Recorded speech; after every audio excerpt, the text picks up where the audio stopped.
Assalamualaikum warahmatullahi wabarakatuh. Selamat pagi anak-anak semua. Semoga hari ini kalian masih diberi nikmat sehat, nikmat waras, agar masih bisa menjalani kehidupan ini dengan benar, dengan baik, dan insya Allah semuanya akan menjadi indah. Ada baiknya sebelum kita mulai pembelajaran hari ini, kalian bisa membaca basmalah bagi yang beragama muslim, bagi yang non muslim monggo berdoa sesuai keyakinan panjenengan semua. Bismillahirrahmanirrahim.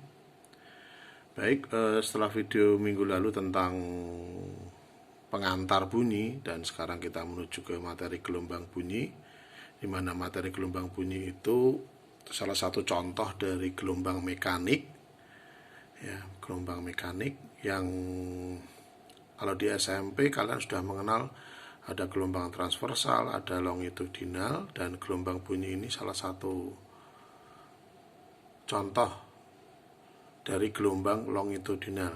Ada yang, kalau masih ingat, ada yang rapatan, ada yang renggangan. Nah, kalau di awal kemarin saya hanya menjelaskan tentang pengantar bunyi, tentang gitar yang dibunyikan, tentang infrasonik, audiosonik, dan ultrasonik. Nah, ini sedikit pendalaman lagi tentang taraf intensitas bunyi yang dipengaruhi oleh intensitas. Kalau bahasa gampangnya itu kuat atau lemahnya sebuah bunyi, ya, kuat atau lemahnya sebuah bunyi, di mana di situ tampak tergantung intensitas bunyi I sama dengan P bagi A, ya. P itu adalah daya dari sumber bunyi itu, A adalah luasan area. Nah, dari I ini lari ke persamaan taraf intensitas bunyi ini. Taraf intensitas I sama dengan 10 log I per I0. I0 itu adalah ini, intensitas ambang. Jadi orang itu punya batas pendengaran, ya, punya batas pendengaran sebesar 10 pangkat min 12 watt per meter persegi. Sedangkan I itu adalah kuat atau lemahnya sebuah bunyi. Semakin keras suaranya, biasanya intensitasnya semakin besar, tetapi juga tergantung luasnya.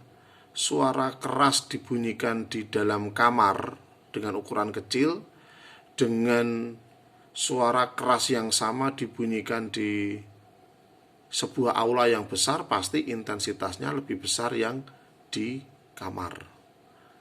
Ya, bayangin, suaranya keras, tempatnya kecil, pasti yang di dalam ruang itu akan mengalami sakit telinganya.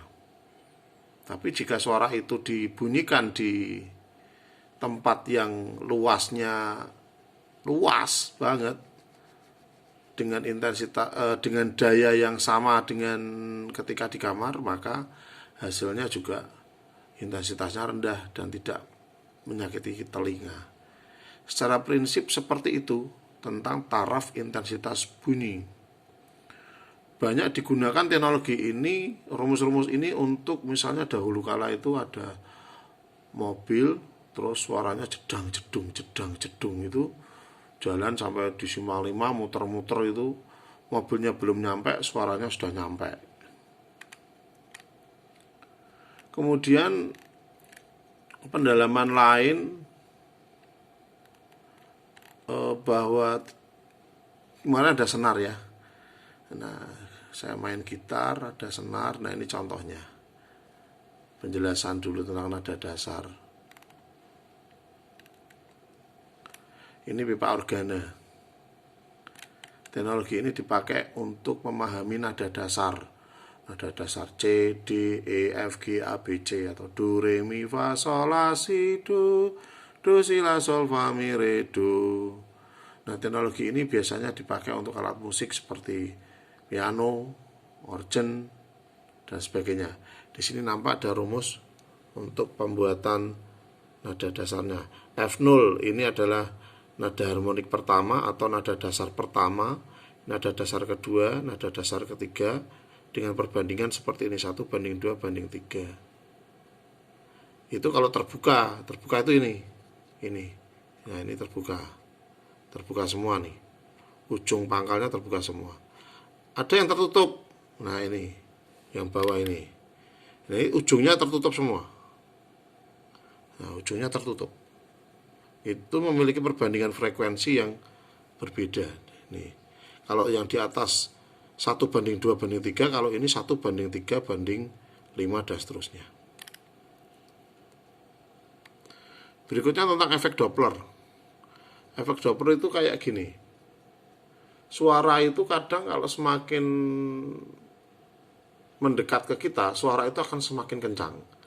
Begitu menjauhi kita, suaranya akan semakin melemah. Itu tentang efek Doppler, ya.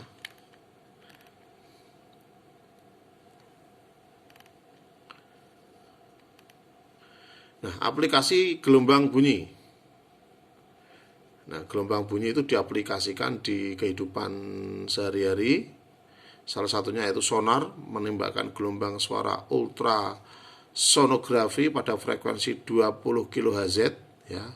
Ultrasonik ya, itu kan di atas dari 20.000 Hz hingga 100 kHz. Untuk mengukur kedalaman air, nah, di kapal-kapal itu, ya. Untuk mendeteksi kedalaman laut. USG, nah ini ada contoh USG, ibu hamil untuk mengetahui kondisi janin, salah satunya sih, dan banyak contoh yang lain. Nah, di sini ada contoh-contoh perhitungannya. Nanti semoga saya bisa mengirimkan file ini. Semintas ini bisa diringkas oleh kalian dari penjelasan saya ini, penjelasan yang sederhana. Nanti diringkas, disalin di buku catatan, tetapi tidak usah dikirim fotonya. Nanti tagihannya di belakang hari ya, anak-anak ya. Jadi kalian hari ini menulis, mencatat apa yang saya sampaikan berdasarkan video ini. Kalau mau digambar ya bagus, kalau tidak digambar ya jelek ya.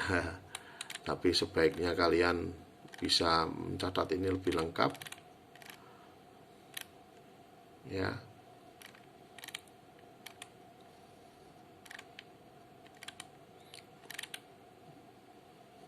Baik, kira-kira ini yang bisa saya sampaikan untuk hari ini ya. Dengan berbagai keterbatasan saya berusaha berkreasi untuk bisa menyampaikan materi ini tidak sekedar dalam bentuk catatan. Nah, video ini nanti akan bisa dilihat di channel YouTube saya, Rano Kinanti, seperti biasa, dengan judul Gelombang Bunyi, ya.